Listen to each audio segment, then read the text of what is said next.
শোন কৃষ্ণ, তোর মন এখন ওর সঙ্গে অনেক কথা বলতে চাইছে, আমি জানি। কিন্তু ভাই, ব্যাপারটা যে এবারে একটু লজিক্যাল করতে হবে। বাড়িতে সকলে জানে অনু তোর সঙ্গে রাস্তায় দেখা করবে, তাই তুই ওর সঙ্গে ফিরলে ব্যাপারটা ঠিকঠাক হবে, বুঝেছিস? নয়তো কম্বিনেশন গন্ডগোল হয়ে গেলে অনেক কথা বলতে হবে, বুঝলি? অনু, যা, চলে যা। ওকে, তাই হোক। ছোটদা ভাই, তুই না কাল লাজুকে একটা ফোন কিনে দিস। ওর ফোনটা ওই বাড়িতে থেকে গেছে। না না না, তার দরকার হবে না, আমি নিজে কিনে নেবো, কাউকে কিছু কিনে দিতে হবে না। ফাইন, তুমি কিনো, আমি কিনে দেবো না। এখন যাও, হোস্টেলে গিয়ে রেস্ট নাও, অনেক ঝড় গেছে তোমার উপর দিয়ে। লাজু, আয়। লাজু, ভয় পেও না, একদম ভয় পেও না। কেউ ভয় দেখালে তাকে তার জায়গা দেখিয়ে দিও। আর পড়াশোনাটা ভালো করে করতে হবে তো।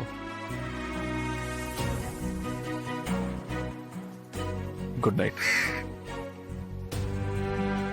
আসলে না উসুল করব, এই মাঝরাতে আমাদের ঘুম থেকে তোলা তো, দেখ কি করি। জেঠিমুনি, এটা কিন্তু খুব আনফেয়ার। তোমার ছোট ছেলে শহর ছেড়ে চলে যাচ্ছিল, তুমি ঘুমাচ্ছিলে। আমি ভাবলাম গাড়িতে যেতে যেতে যে তোমরা সবাই আমার জন্য কাঁদছিলে, রাত জেগে বসেছিলে, সেইটা নিয়ে তো ফিরে এলাম। হ্যাঁ, আমাদের উপর তোমার কত টান সে তো বোঝাই গেছে। আমার মনে হয় ওই অনু আর বলরাম মিলে নিশ্চয়ই কলকাঠিটা নেড়েছে। তা যদি হয় তাতেও তো আমাদের শান্তি, এটাই তো আমরা চাই, বলো? সারা জীবন যেন ওদের এরকম দেখে যেতে পারি। জেঠিমুনি, আমি ফিরে এলাম, তুমি চলে যাওয়ার কথা বলছো? মাঝরাত্রে ঘুম থেকে জাগিয়ে দিয়েছি বলে খুব রেগে আছো না আমার উপরে? মরবো তোমরা, বুঝেছি। তুমি ঘুমিয়ে পড়ো। তাম্মি, এই অনু, তুমি যাও, ঘুমাতে যাও। সত্যি করে বলতো আমাকে কি হয়েছে? আমি কি বলবো? কি আবার হবে মা? ছোটদা ভাই তো বললো যে ওর মনে হয়েছে যাবে না, তাই ফিরে এসেছে। মা, তুমি আমাকে দেখে কিন্তু একদম খুশি হচ্ছ না। আমার কিন্তু এটা খুব খারাপ লাগছে। আমি ঠাট্টা করছি না কৃষ্ণ। কার কথায় তুই ফিরে এলি বলতো? কৃষ্ণ, কার কথায় যাওয়াটা ক্যান্সেল করলি? আমি তো কতবার করে তোকে বারণ করলাম, শুনলি না তো? আমরা সবাই বাড়ির প্রত্যেকে তোকে যেতে বারণ করেছিলাম, শুনিসনি তো? তাহলে কার কথায় বাবা হঠাৎ করে এখন তোর মতি ফিরলো? মনের কথা, নিজের মনের কথায় আমার মতি ফিরল।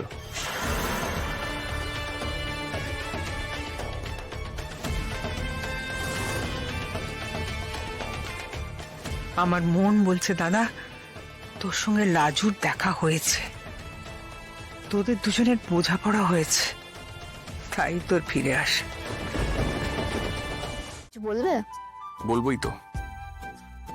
তোমার জন্য আমি কত ঝামেলায় পড়েছি তুমি জানো? অফিসকে এখন গাদা গাদা মিথ্যে কথা বলতে হচ্ছে, কেন গেলাম না সেটা নিয়ে। আরে তার জন্য আমি কি করেছি? করনি, তুমি তো করলে সব। মাঝরাত্রে ম্যারাথন দৌড়ে এসে তুমি যে আমার যাওয়াটা ভুন্ডুল করে দিলে, সেটা কি তোমার কম্য নয়? কি? আরে তাই বলে তুমি আমাকে তো...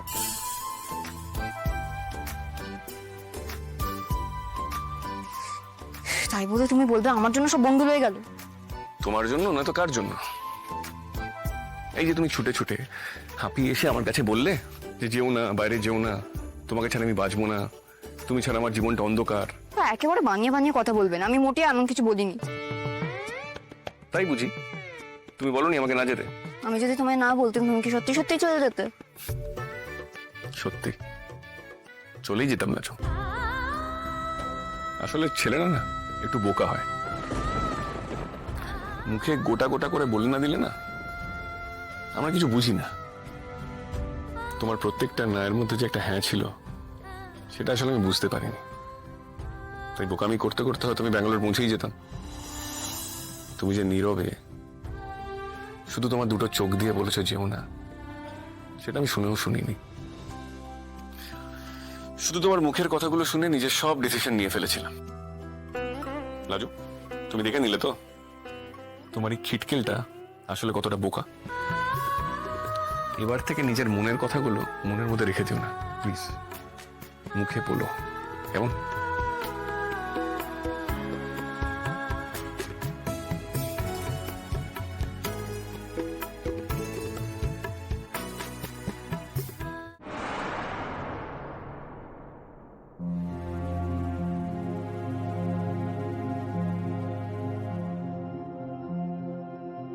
এই বন্যা, তোকে এমন লাগছে কেন?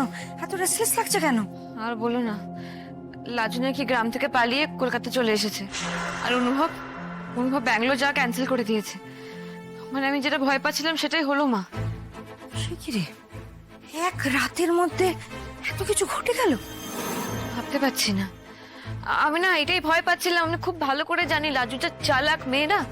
কেউ এই গ্রামের বোকাশোকা মানুষেরা ম্যানেজ করে রাখতে পারবে না, ওকে আটকাতেই পারবে না। আজ আমার অফিসের পর দেখা করো, কথা আছে। কি হলো, শুনলে কথাটা? রাখি, ক্লাসে যাব। যাও। আচ্ছা, তোমার বন্ধুরা নিশ্চয়ই তোমার আশেপাশে আছে? কেন? মানে আছে